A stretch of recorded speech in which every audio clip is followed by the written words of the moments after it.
संसद के मॉनसून सत्र के दौरान विपक्ष ने एक बार फिर केंद्र सरकार के खिलाफ मोर्चा खोल दिया है।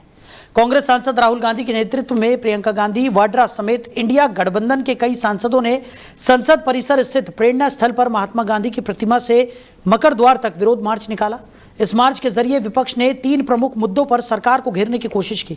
विपक्ष की पहली मांग छात्रों और सीजेपी प्रदर्शनकारियों पर पुलिस और अन्य सुरक्षा बलों की कथित कार्रवाई को लेकर केंद्रीय गृह मंत्री अमित शाह के संसद के दोनों सदनों में बयान की थी। दूसरी मांग अयोध्या में राम मंदिर निर्माण के लिए मिले दान और चढ़ावे में कथित हेराफेरी के आरोपों पर जवाब देने की रही। वहीं तीसरी मांग जम्मू कश्मीर को पूर्ण राज्य का दर्जा बहाल करने की थी। मार्च के दौरान विपक्षी सांसदों ने सरकार के खिलाफ नारेबाजी करते हुए इन मुद्दों पर संसद में विस्तृत चर्चा की मांग की। राहुल गांधी और प्रियंका गांधी वाड्रा ने कहा कि जनता से जुड़े महत्वपूर्ण सवालों पर सरकार को जवाब देना चाहिए। वहीं सरकार की ओर से इन आरोपों पर तत्काल कोई आधिकारिक प्रतिक्रिया सामने नहीं आई है। संसद परिसर में विरोध मार्च के दौरान सुरक्षा व्यवस्था कड़ी रही और पूरे घटनाक्रम पर प्रशासन की नजर बनी रही।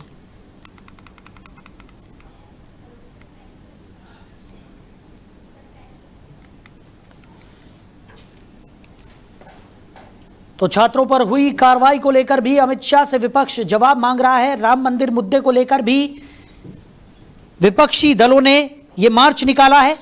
संसद परिसर में विपक्षी दलों की तरफ से ये मार्च निकाला गया है। और इसी खबर पर ज्यादा चर्चा के लिए अमित तिवारी जी राजनीतिक विश्लेषक है, वो हमारे साथ जुड़ गए हैं। अमित जी, बहुत स्वागत है आपका। नमस्कार सभी दर्शकों को। अमित जी, विपक्षी दल एक बार फिर सरकार को घेरने की पुरजोर तैयारी करता हुआ नजर आ रहा है। संसद परिसर में एक मार्च यहां पर विपक्षी दलों की तरफ से निकाला गया है। गृह मंत्री अमित शाह से जवाब की मांग करते हुए नजर आ रहे हैं। कई सारे मुद्दे हैं। सीजेपी में जो प्रदर्शनकारी थे उनके खिलाफ जिस तरीके की कार्रवाई हुई उसको लेकर जवाब मांगा जा रहा है। राम मंदिर चढ़ावा चोरी मामले को लेकर जवाब तलब किया जा रहा है। साथ ही साथ जम्मू कश्मीर को पूर्ण राज्य का दर्जा दिलाने की भी मांग विपक्षी दलों की तरफ से की जा रही है। कैसे देख रहे हैं? देखिए, मैंने पहले भी बताया था और आज भी फिर दोबारा रिपीट कर दे रहा हूं कि आज जो अपोजिशन है उसका एक ही नैरेटिव बन गया है कि उन्होंने उस बात पे हंगामा करना है ताकि जनता जो है वो कुछ जान ना सके। अपोजिशन कभी भी उस मुद्दे को नहीं उठाती जिसके नाते हमारा कोई फायदा हो सके।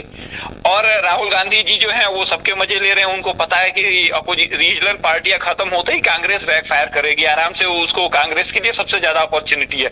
आप दतिया का चुनाव देख लीजिए, बिहार का चुनाव देख लीजिए, तो ये साबित हो रहा है कि अपोजिशन जो है वो क्लूलेस हो गया है। उसको पता नहीं है कि वो कर क्या रहा है। और अखिलेश अपोजिशन के नाम पे केवल अखिलेश यादव जी बचे हुए हैं। उनका अकललेस मैंने नाम ही कर दिया, तो वो बिना जाने समझे हर मुद्दे पे अपनी टांग अड़ाने पहुंच जाते हैं। और उनको ये लग रहा है कि मैं यूपी में तो वापसी है नहीं मेरी, इसके लिए चलो दिल्ली में ही कुछ कर लेते हैं। और रही बात 370 जम्मू कश्मीर को पूर्ण स्टेट का दर्जा देने के लिए, तो जब तक पीओके आ नहीं जाता तब तक पूरा स्टेट कैसे दिया जा सकता है? आप एक बात बताइए, आपका कोई आधा हिस्सा है और आप आधे हिस्से को पूरा देश पूरा फुल अटॉर्नी कैसे दे सकते हैं? तो जब तक देखिए पीओके नहीं आ जाता तब तक जम्मू कश्मीर को पूर्ण स्टेट का दर्जा नहीं दिया जा सकता है। ठीक है, ये बात ध्यान में रखिए, क्योंकि पीओके आने के बाद जम्मू कश्मीर कंप्लीट एक स्टेट बनेगा और उसको पूर्ण स्टेट का दर्जा दिया जाएगा। वो भी प्रिडिक्शन के हिसाब से 2027 तक ये भी मैटर डन हो जाएगा। अच्छा अमित जी, लेकिन विपक्ष जिस तरीके से अपनी आवाज मुखर करता हुआ नजर आ रहा है, संसद के बाहर हम देख रहे हैं कि लगातार प्रदर्शनों का दौर जारी है। अभी E20 पेट्रोल का मुद्दा थमा भी नहीं था कि एक बार फिर विपक्षी जो सांसद हैं वो ये मार्च निकालते हुए नजर आ रहे हैं। राम मंदिर चढ़ावा चोरी का जो मामला है उसको लेकर सरकार से बार बार सवाल किया जा रहा है। साथ ही साथ सीजेपी ने जो प्रदर्शन किया जिसके बाद शिक्षा मंत्री को इस्तीफा भी यहाँ पर देना पड़ा, उस मुद्दे को लेकर जिस तरीके की कार्रवाई छात्रों पर हुई उसको लेकर भी विपक्ष लगातार सरकार को घेरने की पुरजोर कोशिश कर रहा है।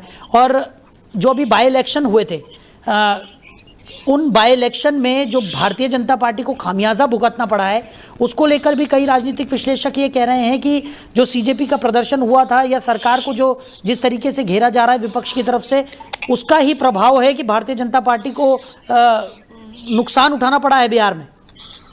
देखिए, सीजेपी का जो प्रोटेस्ट हुआ था वो बीजेपी ने अपने फेवर में यूज करने के लिए किया था और जिसका पूरा फायदा भाजपा को मिला है।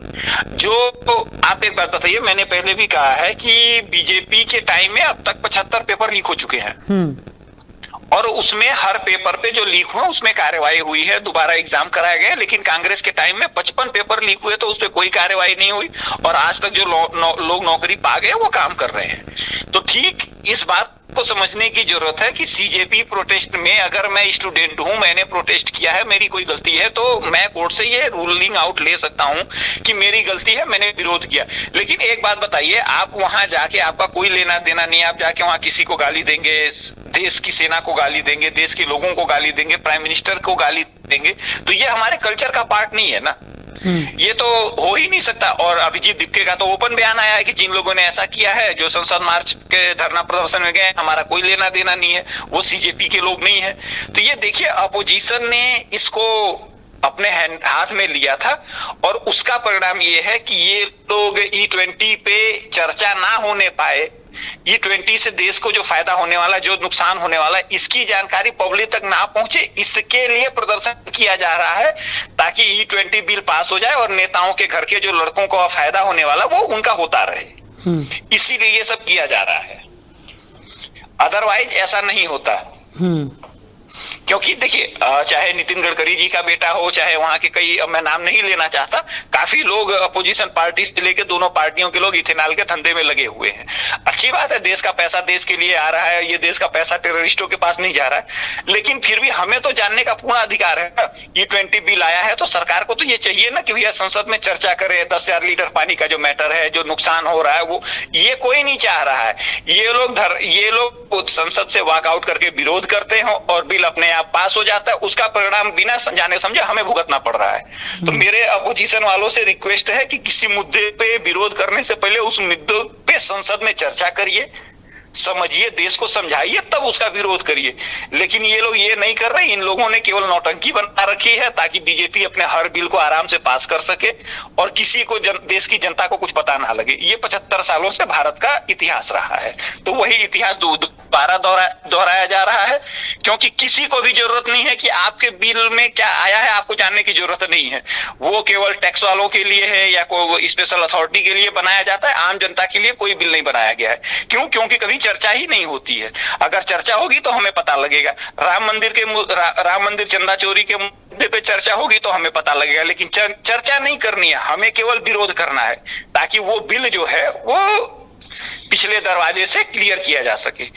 आप देख लीजिए कि चाहे बीजेपी रही हो सत्ता में, चाहे कांग्रेस रही हो सत्ता में, दोनों ने ही ऐसा किया है। तो ये भारत की परंपरा बन गई है। चलिए अमित जी, हमारे साथ जुड़ने के लिए, इस तमाम चर्चा के लिए आपका बहुत शुक्रिया। नमस्कार सर। तो राम मंदिर चढ़ावा विवाद पर भी विपक्ष जोरदार हंगामा करता हुआ नजर आ रहा है। साथ ही साथ सीजेपी प्रोटेस्ट के दौरान छात्रों के साथ जिस तरीके की घटनाएं घटित हुई, उसके विरोध में भी विपक्षी सांसद सरकार के खिलाफ नारेबाजी करते हुए मार्च निकाल रहे हैं। तो सदन के बाहर और सदन के अंदर दोनों ही जगहों पर विपक्ष की तरफ से जोरदार हंगामा देखने को मिल रहा है।